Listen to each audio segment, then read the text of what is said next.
You ask Tiger to calculate. This deals with finding the midpoint between 2 points. The midpoint between the 2 points is -6, 0.5. Let's solve it step by step. Plot the 2 points and calculate the midpoint using the formula. The coordinates of point 1 are, x1 equals 14, y1 equals 21. The coordinates of point 2 are, x2 equals -26, y2 equals -20. PM represents the midpoint of the 2 points.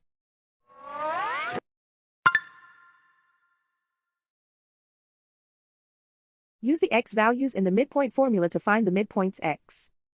x1 equals 14.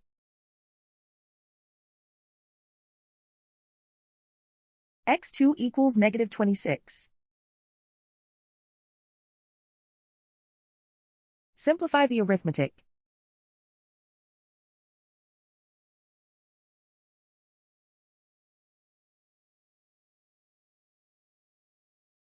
Use the y values in the midpoint formula to find the midpoints y. y1 equals 21.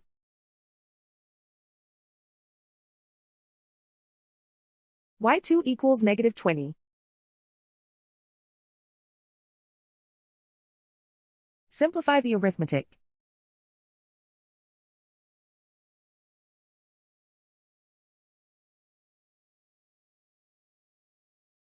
And so, the midpoint is -6, 0.5.